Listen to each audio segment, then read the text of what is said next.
Hello everyone, welcome back to all on your YouTube channel science simplified. तो जैसा कि आप सभी अपनी स्क्रीन पर देख रहे हैं, आज हम 9th साइंस का एक नया चैप्टर स्टार्ट करने जा रहे हैं। Chapter number 7, chapter name is motion. Okay बच्चे, इससे पहले हमने 2 चैप्टर केमिस्ट्री के कर लिए हैं और एक चैप्टर बायो का भी कर लिया है। तो चैनल विज़िट करके जिन स्टूडेंट्स ने वो चैप्टर नहीं किए तो आप लोग वो चैप्टर भी अपने कवर कर लीजिए। आज हम ये फिज़िक्स का चैप्टर करने जा रहे हैं, 4th चैप्टर है हमारा अभी तक ये। ठीक है बच्चे, तो इस तरह से धीरे धीरे हम आपका सारा सिलेबस है जो अप टू एग्ज़ाम फिनिश कर देंगे। ओके जी, जो आपकी रिवीजन है वो भी करवाई जाएगी।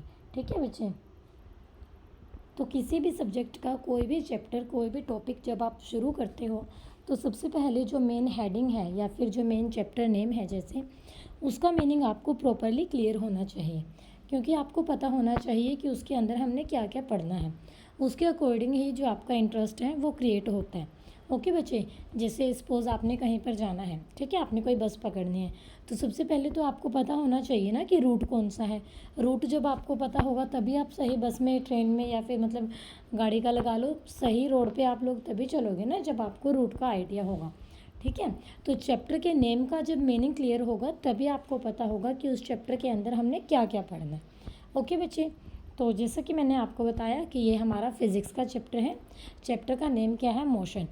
मोशन की अगर मैं हिंदी में बात करूँ, प्योर हिंदी में मोशन होती है गति। ठीक है, अब गति से भी नहीं समझ आया कि ये होता क्या है ना। समझ तो तब आएगा जब हम किसी एग्जाम्पल्स की बात करेंगे।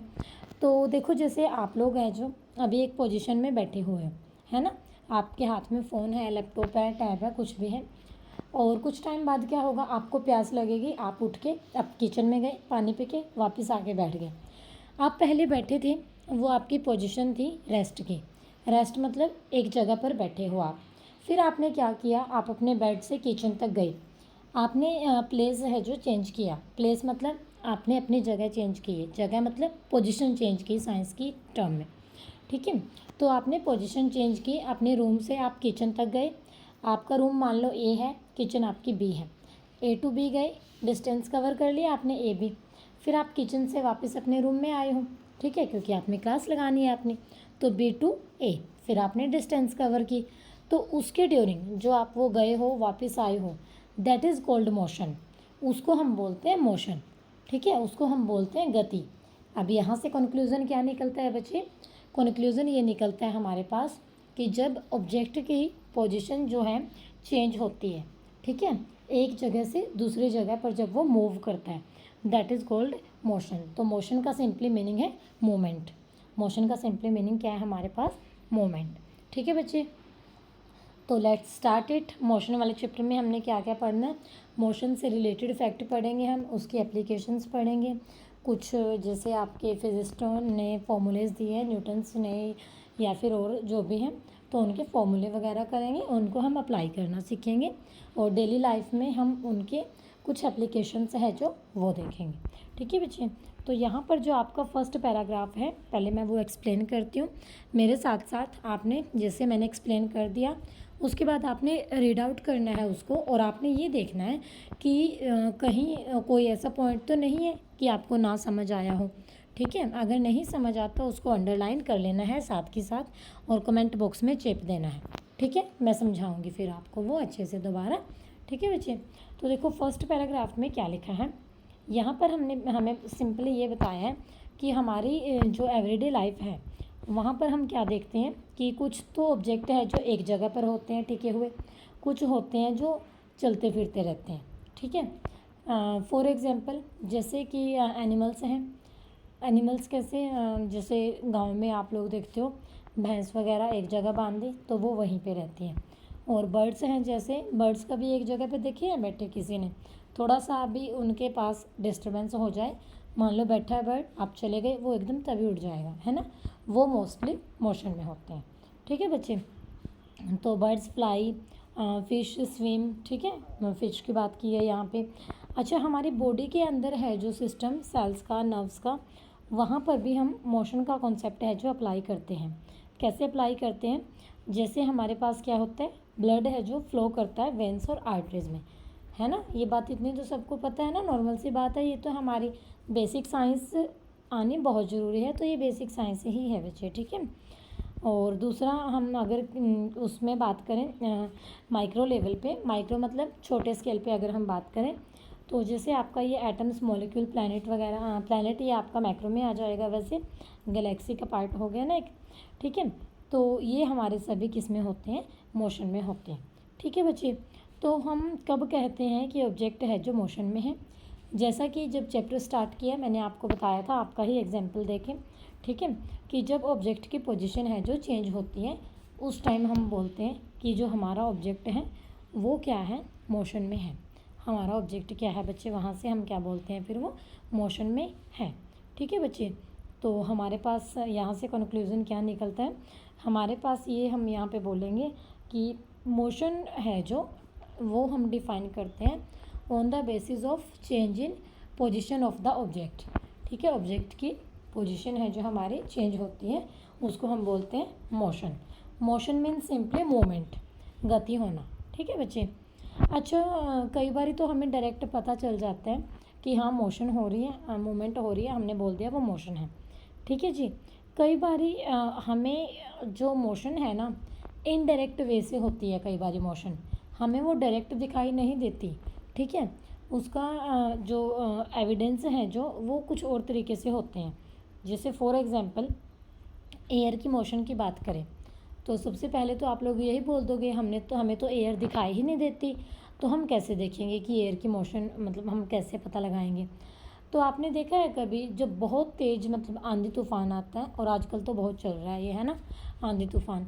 तो आंधी जब भी आती है आपने देखा है नीचे ज़मीन पर जो कुछ पड़ा होता है ना, जैसे पॉलीथीन वगैरह, पेपर वगैरह, वो चीज़ें उड़ती हैं, एकदम ऊपर जाती हैं, नीचे आती हैं।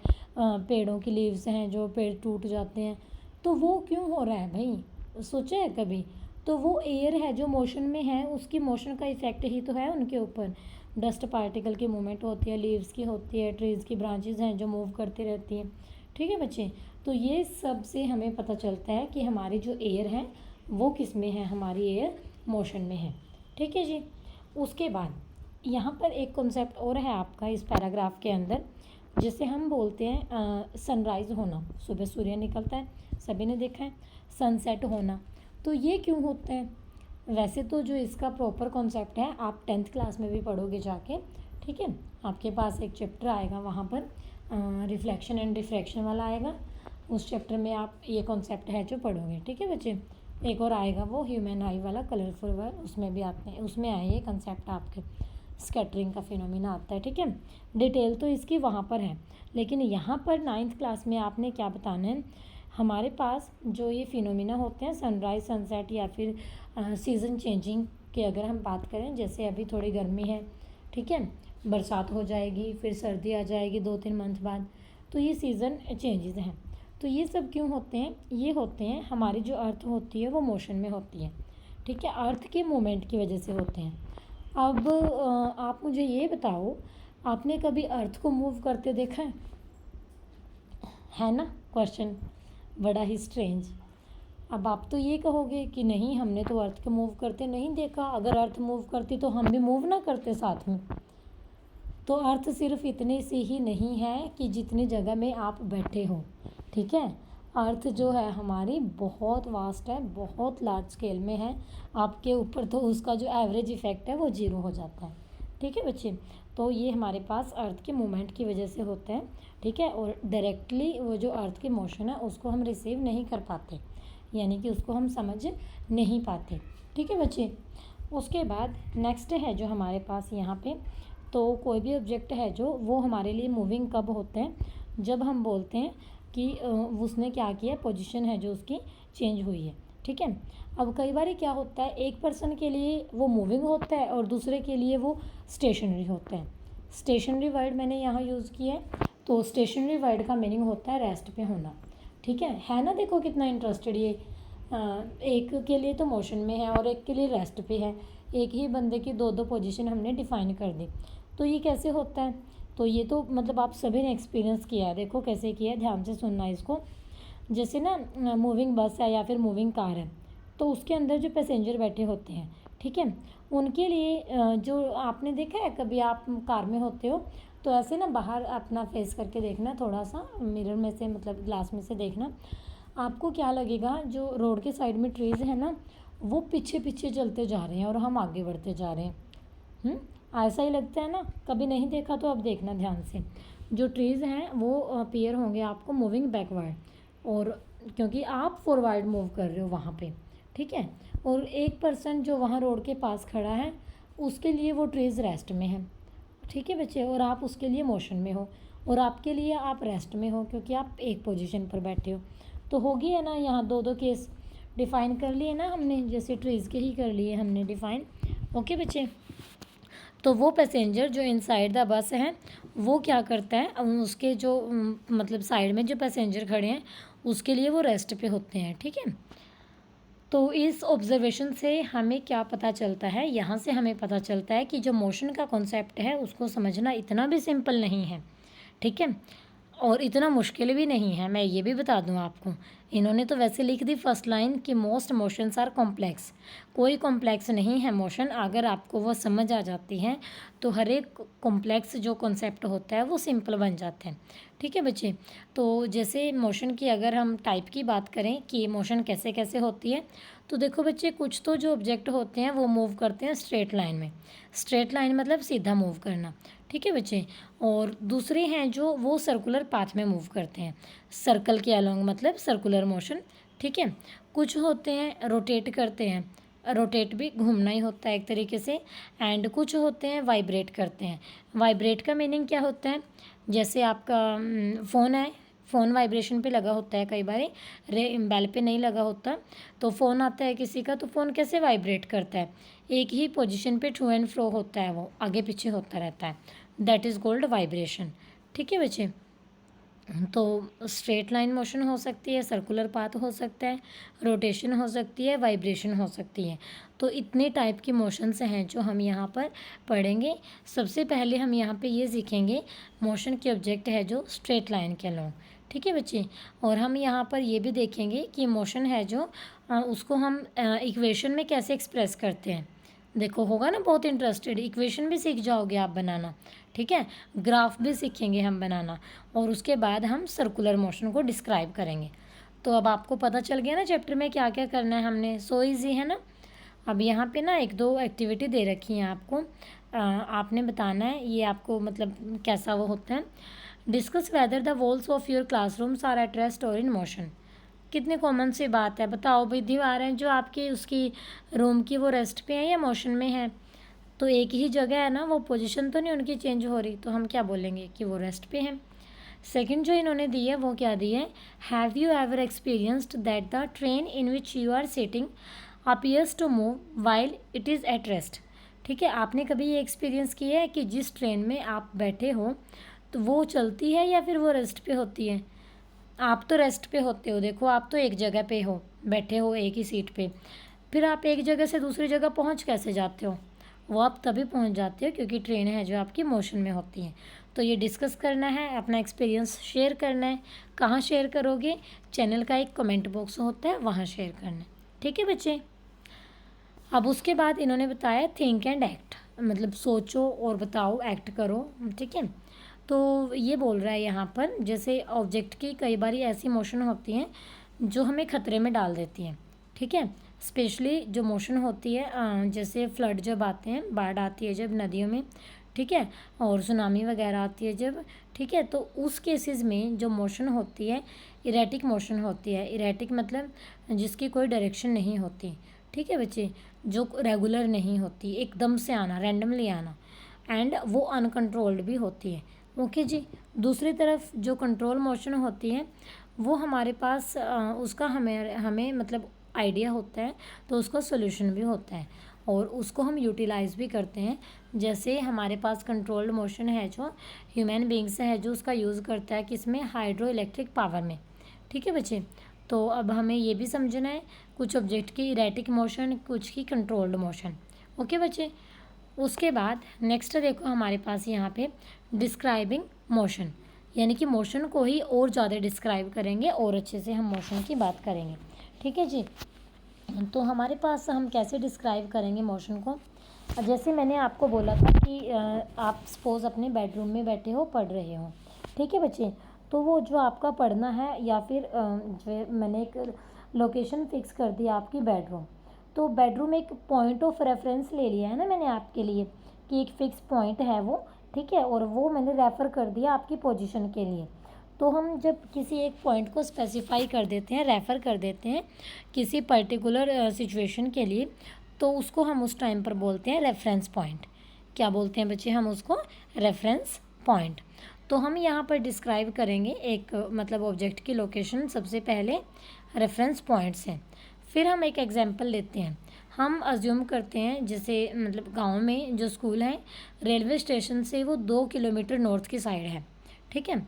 यहाँ पे हम स्पेसिफाई करेंगे जो स्कूल की पोजीशन है with respect to railway station, ठीक है बच्चे, कि रेलवे स्टेशन के नॉर्थ साइड 2 किलोमीटर है वो।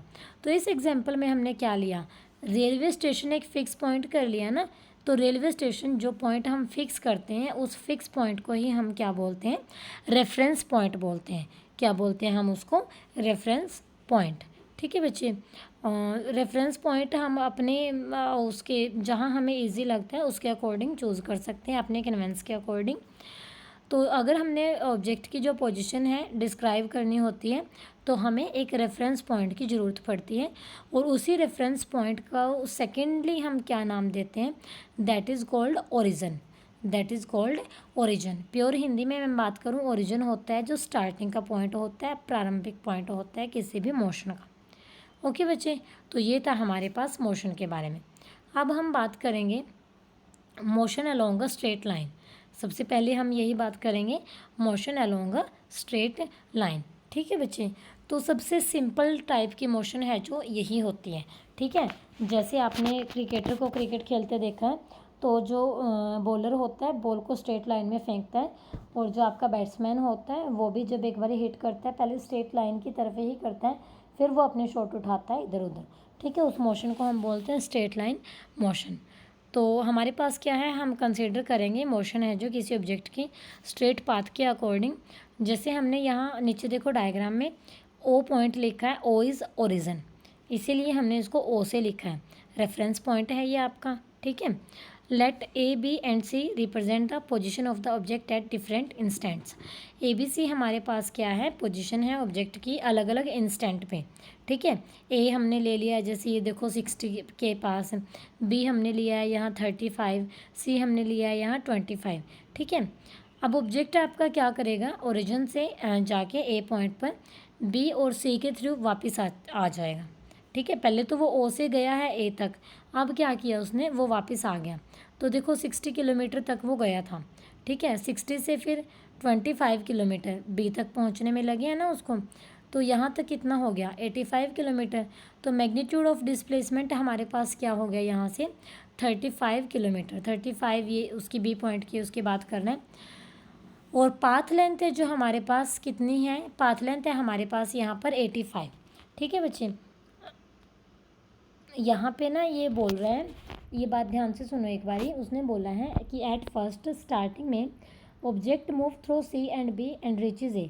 ऑब्जेक्ट ने क्या किया, ओ से चला, सी से पास होते हुए, बी से पास होते हुए ए तक पहुँच गया। ओ से ए तक की डिस्टेंस कितनी है, 60 है। Then it moves back along the same path and reaches C through B. B से होते हुए वो सी तक पहुँच गया, सेम पाथ है। अब 60 से 25 तक हम आते हैं, तो कितना डिफरेंस आएगा इसके अंदर, देखो 60 से 25, 60 में से आप 25 माइनस कर दो ना, 60 में से 25 घटा दो, कितना आएगा ये आपका आ जाएगा यहाँ से 25 आएगा, सॉरी 35 आएगा ये, ठीक है बच्चे। तो हमारे पास क्या होगा 35 वैल्यू आ जाती है ये, ओके। तो डिस्प्लेसमेंट जो है वो तो है 35 ए से सी तक की, आपकी बी से होता हुआ गया था, लेकिन जो टोटल पाथ लेंथ कवर की है उसने, पहले उसने 60 किया था, ठीक है। तो वो आपकी कितनी है, जब हमने उसको ऐड किया तो वो है हमारे पास 85। कितनी है वो हमारे पास बचे 85 है, ओके जी। ये यहाँ तक की आपकी बी तक की है 85 आपकी, ठीक है। उसके बाद है हमारे पास जो मैग्नीट्यूड ऑफ डिस्प्लेसमेंट है 35 किलोमीटर, वो इक्वल नहीं है पाथ लेंथ के, जो है हमारी 85 किलोमीटर। तो ये क्या चक्कर हो गया भाई, डिस्प्लेसमेंट अलग आ गई, डिस्टेंस अलग आ गई। चक्कर चुक्कर कुछ नहीं है, डिस्प्लेसमेंट और डिस्टेंस अलग अलग क्वांटिटीज़ होती हैं। तो वो कॉन्सेप्ट अब हम समझेंगे यहाँ पे, ठीक है जी। तो यहाँ पर हम नोटिस क्या करेंगे कि जो डिस्प्लेसमेंट का मैग्नीट्यूड होता है वो हमारे पास जीरो भी हो सकता है, ठीक है, लेकिन डिस्टेंस कभी भी जीरो नहीं होती। ओके, जैसे हमने बोला ओ से ए तक ऑब्जेक्ट मूव कर गया, ए से अगर वापस ऑब्जेक्ट ओ पे ही आ जाता तो उस टाइम पे जो उसकी डिस्प्लेसमेंट है वो जीरो होती, ठीक है। डिस्प्लेसमेंट होता है फाइनल पॉइंट और इनिशियल पॉइंट का डिफरेंस। ओके बच्चे, ठीक है जी। तो फाइनल पॉइंट कोइंसाइड कर गया यहाँ इनिशियल पॉइंट के साथ, इसीलिए जो डिस्प्लेसमेंट है वो क्या आ गई है, जीरो। एक रीज़न ये भी है, मतलब एक मेथड ये भी है कोइंसाइड करने वाला, ठीक है जी। उसके बाद अगर डिस्टेंस की बात करें, ओ से ए तक मूव किया, फिर ए से ओ तक आया, तो 60 + 60 कितना हो गया, 120 किलोमीटर। तो इस तरह से हम क्या बोलेंगे कि टू डिफरेंट जो फिज़िकल क्वांटिटी हैं तो उनकी डिस्टेंस भी होती है और उनकी डिस्प्लेसमेंट भी होती है। ओके बच्चे, तो डिस्प्लेसमेंट आपकी जीरो हो सकती है लेकिन डिस्टेंस है जो आपकी वो कभी भी जीरो नहीं होती, ये बात आपने ध्यान रखनी है। तो जो टोटल पाथ लेंथ है ऑब्जेक्ट की ओ टू ए फिर ए टू सी, 60 + 35 कितनी है, ये आपकी 95 किलोमीटर। तो ये जो डिस्टेंस है ये ऑब्जेक्ट ने कवर की है। तो अगर हमने डिस्टेंस को डिस्क्राइब करना है, डिस्टेंस के बारे में बताना है, तो उसकी हम एक न्यूमेरिकल वैल्यू लेते हैं, उसकी हम डायरेक्शन की बात नहीं करते। समझ आई ये बात? डिस्टेंस के लिए हम डायरेक्शन का कॉन्सेप्ट है जो यूज़ नहीं करते, इसीलिए डिस्टेंस को हम स्केलर फिजिकल क्वांटिटी बोलते हैं, वेक्टर नहीं बोलते, ठीक है जी। तो कई फिजिकल क्वांटिटी होती हैं इस तरह की जिसमें से डिस्टेंस भी एक है। ओके बच्चे, तो जो न्यूमेरिकल वैल्यू होती है फिजिकल क्वांटिटी की वो उसका मैग्नीट्यूड होती है, ठीक है बच्चे। इस एग्जांपल से हम ये फाइंड करते हैं, डिस्टेंस को फाइंड कर लिया हमने और डिस्प्लेसमेंट की बात करें हम ओ टू सी, ए से होते हुए, ठीक है। तो डिस्प्लेसमेंट एक तरीके से हमारे पास क्या होता है, shortest distance measured from the initial to the final position of an object is known as the displacement. उसको हम क्या बोलते हैं बच्चे, डिस्प्लेसमेंट बोलते हैं। अब हमारे पास जो मैग्नीट्यूड है डिस्प्लेसमेंट का, क्या कभी वो डिस्टेंस के मैग्नीट्यूड के इक्वल आता है? तो देखो ये भी समझेंगे, कंसिडर करो एग्जांपल, जैसे फिगर 7.1 में गिवन था, ऑब्जेक्ट की जो मोशन है ओ से ए हुई है तो डिस्टेंस कितनी है, 60 किलोमीटर, और जो मैग्नीट्यूड ऑफ डिस्प्लेसमेंट है वो भी कितना है, 60 किलोमीटर। इसकी मोशन की ड्यूरिंग ओ टू ए या फिर बैक टू बी, तो जो उसने डिस्टेंस कवर की थी वो डिस्क्राइब करती है उसकी ओवरऑल मोशन को, ठीक है, और उसकी जो फाइनल पोजीशन है उसको क्या करती है, लोकेट करती है रेफरेंस के with respect to initial position के साथ। ओके बच्चे, तो ये कॉन्सेप्ट था हमारे पास डिस्टेंस और डिस्प्लेसमेंट को समझने के लिए। बाकी और अच्छे से क्लियर होगा आपको। आज किसी को थोड़ा बहुत डाउट भी रहा हो ना तो डोंट वरी बच्चे, ये हम बड़े अच्छे से अच्छे एग्जाम्पल लेके इसको डिस्कस करने वाले हैं, ठीक है जी। तो देखो यहाँ पर एक एक्टिविटी गिवन है अभी, और एक्टिविटीज़ जो होती हैं ना जो आप ट्राई कर सकते हो घर पे, उनको ट्राई किया करो, ठीक है बच्चे। आपने क्या लेना है, एक मीटर स्केल लेना है और एक लॉन्ग रोप ले लेनी है, लंबी रस्सी ले लेनी है एक, और एक मीटर स्केल लेना है। Walk from one corner of basketball court to its opposite corner along its side, ठीक है। बास्केटबॉल का जो आपका कोर्ट होता है, मतलब ग्राउंड होता है जो, उसमें आपने एक से दूसरे कॉर्नर तक जाना है और आपने डिस्टेंस मेज़र करनी है और डिस्प्लेसमेंट भी, ठीक है जी। तो आपने बताना है कि उन दोनों केस में आपका क्या डिफरेंस आया है, ठीक है बच्चे। आपके ना जो ये ऑटोमोबाइल्स होते हैं, जैसे ये जो व्हीकल्स होते हैं एक तरीके से, ये ऑटोमोबाइल का मतलब मोबाइल मत समझ लेना आप लोग, ये ऑटोमोबाइल हैं जो हम इनको बोलते हैं, जैसे इनके अंदर डिवाइसेस जो फिट होती हैं आपके व्हीकल्स के अंदर, ओडोमीटर जिसको हम बोलते हैं, ठीक है। ये आपकी जो डिस्टेंस होती है उसको मेज़र करते होते हैं, ठीक है बच्चे। तो यहाँ पर एक इसमें एक निडल होती है, 0 से स्टार्ट होती है, जैसे आपने 1 किलोमीटर मूव किया तो वो 1 पर आ जाती है, फिर 2 पे, 3 पे, इस तरह से, ठीक है बच्चे। जैसे आपने कार ड्राइव की भुवनेश्वर टू न्यू दिल्ली, तो डिफरेंस है जो आपका फाइनल और इनिशियल रीडिंग का ओडोमीटर का, तो वो आपका होता है 1850 किलोमीटर, ठीक है जी, समझ गए ना। उसके बाद मैग्नीट्यूड है जो डिस्प्लेसमेंट का भुवनेश्वर का और न्यू दिल्ली का, रोड मैप ऑफ इंडिया का यूज़ करके आपने उसको फाइंड करना है। ओके बच्चे, तो डिस्टेंस और डिस्प्लेसमेंट के कंसेप्ट की यहाँ डिस्कशन हुई है। मैं आपको एक बारी फिर से बता देती हूँ।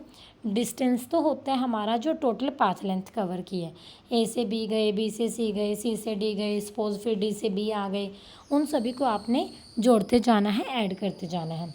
और डिस्प्लेसमेंट आपकी क्या होती है कि आपका जो फाइनल पॉइंट है, ठीक है, और जो आपका इनिशियल पॉइंट है, आपने उनका डिफरेंस ले लेना है।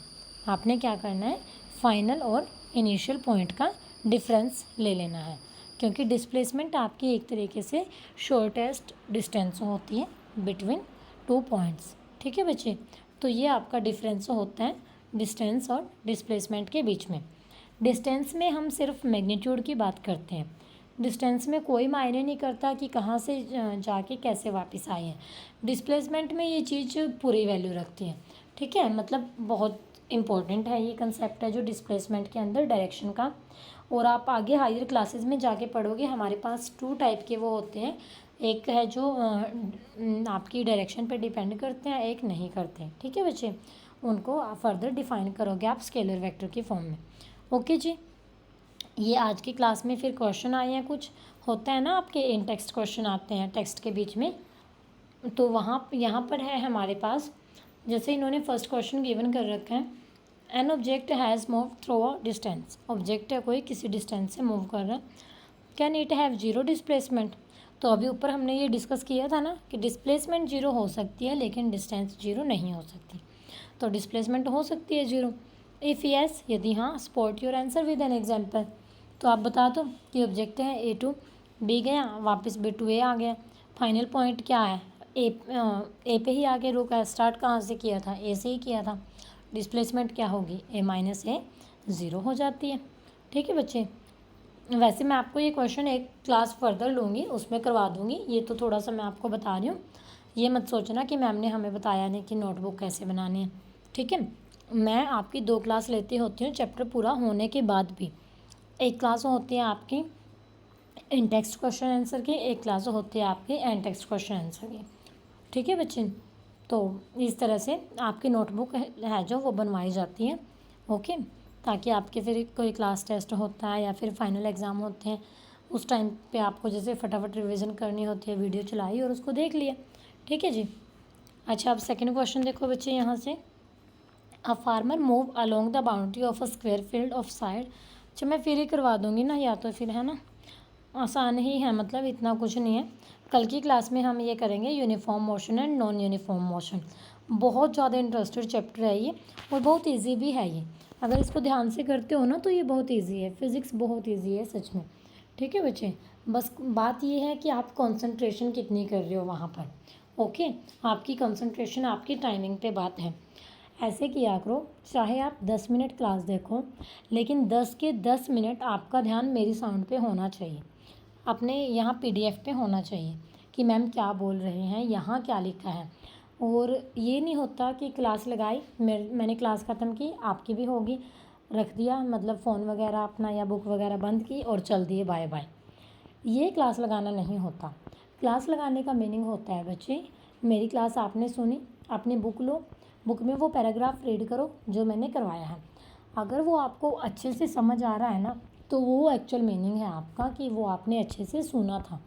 ठीक है, उसको अप्लाई करके देखा करो। जिस दिन आप अप्लाई करना सीख गए ना, तो कुछ भी मुश्किल नहीं है, कोई भी सब्जेक्ट मुश्किल नहीं है। मैथ साइंस तो आपके सबसे ज़्यादा ईजी हो जाएंगे, फिर आपको टॉप करने से कोई नहीं रोक सकता। ठीक है बच्चे, and I always wish for your good luck. Okay ji, तो बच्चे अगर आप लोग चैनल पर पहली बार आए हो तो चैनल को सब्सक्राइब जरूर कर लेना। कंटेंट आपको पसंद आया है, एक्सप्लेनेशन अगर आपको पसंद आई है तो कमेंट करके ज़रूर बताना, वीडियो को लाइक करना और अपने फ्रेंड्स को मैक्सिमम शेयर कर देना। ठीक है बच्चे, thank you very much, stay connected with science simplified.